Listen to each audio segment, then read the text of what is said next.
The battle lines are firmly drawn for what promises to be a high-stakes political showdown in the national capital. The Election Commission has officially announced the dates for the highly anticipated Delhi Assembly elections. Polling will be held in a single phase on 5th of February, with the counting of votes scheduled for 8th February. Now remember, the term of the current 70-member Delhi Assembly ends on 23rd of February. Chief Election Commissioner Rajiv Kumar tackled pressing concerns about the integrity of India's electoral process. Responding to allegations of EVM fraud and tampering with electoral rolls, Kumar dismissed these claims as baseless. He in fact also reassured voters that tampering with EVMs or electoral rolls is and will always remain impossible. Kumar also acknowledged growing concerns raised by political leaders and citizens regarding the voting process, vowing to ensure free and fair polls in the national capital.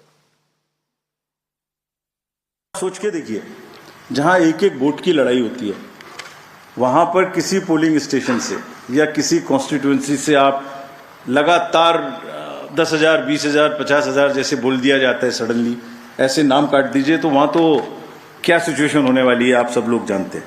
और दूसरी बात, अगर किसी वजह से मान लिया 1% हो गया, तो जब आज 5 जनवरी से लेके अक्टूबर तक का टाइम है, उसके बीच में फॉर्म्स क्यों नहीं भरे जाते कि ये डिलीट कर दिया जाए या इसको नया जोड़ दिया जाए। Only at the time of elections when it is happening in that particular state this kind of issues are raised, this is absolutely impossible. किसी बीएलओ के द्वारा अगर कोई भी 1-2 नाम इधर उधर हो गया, उसको करेक्ट करने के सफिशिएंट मौके हैं, और अगर ऐसी सूचना कोई हमारे सामने आती है तो will take action also against that.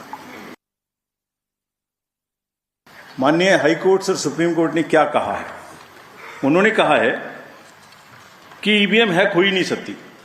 There is no evidence of unreliability और any drawback in the EVM.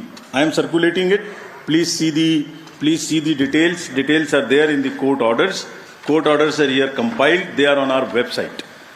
There is no question of introducing virus or bug in the EVM. There is no question of invalid votes in the EVM.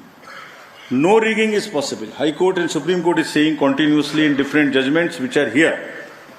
No alteration in results is possible by activating a Trojan horse or a virus. Evidence inspires confidence of the court that they are tamper-proof. What else can be said? EVMs are foolproof devices for counting. Allegations of tampering are baseless. With dates for the Delhi Assembly elections now official, here's how political leaders reacted to it. Listen in. 5 फरवरी दिल्ली के 1,55,24,858 मतदाता एक नई दिल्ली बनाने का, एक बेहतर दिल्ली बनाने का और एक खूबसूरत दिल्ली बनाने का इस विज़न को वोट करेंगे। और 5 तारीख के मतदान के बाद 8 तारीख को माननीय प्रधानमंत्री श्रीमान नरेंद्र मोदी जी के नेतृत्व में दिल्ली में डबल इंजन की सरकार बनेगी और दिल्ली में कमल का फूल खिलकर दिल्ली को बेहतर बनाने में हम लोग इस काम पे लगेंगे। फिर से चुनाव होना है और दिल्ली के लोग एक बार फिर से केजरीवाल जी को चुनेंगे। दिल्ली के लोग एक बार फिर से अपने बच्चों के लिए अच्छी शिक्षा देने वाली पार्टी को चुनेंगे। दिल्ली के लोग एक बार फिर से अपने परिवार के लोगों को अच्छा स्वास्थ्य देने वाले मुख्यमंत्री को चुनेंगे। दिल्ली के लोग एक बार फिर से उनको 24 घंटे बिजली देने वाले, ज़ीरो बिजली बिल देने वाले नेता को चुनेंगे। डिफरेंट वेलफेयर स्कीम्स को ईमानदारी से लागू करने वाले ईमानदार और दूरदर्शी नेता केजरीवाल जी को चुनेंगे। क्षेत्र से क्या फीडबैक रहा है? आगे आने वाले जो इलेक्शंस आ रहे हैं, क्या मुद्दे रहेंगे जो आपकी टॉप फोकस रहेंगे? जब मैं चुनाव लड़ रहा था तो दिल्ली की जनता कह रही थी कि सबसे ज्यादा वोटों से योगेंद्र चंदोलिया जीतेगी, भारतीय जनता पार्टी जीतेगी और सुल्तानपुरी सीट को जीतना मेरा लक्ष्य है। मेरे क्षेत्र के अंदर बहुत बड़ी संख्या में किसान रहते हैं। आज किसान दिल्ली के देश के कृषि मंत्री से मिले थे। दिल्ली के किसानों में केजरीवाल सरकार के प्रति इतना गुस्सा है, उनको किसान का दर्जा नहीं, उनकी फसल का कोई बीमा नहीं। मैडम आतिशी को क्या पता, लुटियंस जरा से जोन में रहती हैं, यहाँ से उठकर गाड़ी में जाती हैं, बहुत नाजुक हमारी बहन है। वो कह रहे हैं कि हम जनता के बीच में जाएंगे, जनता के बीच में जाएंगे तो जनता पूछेगी।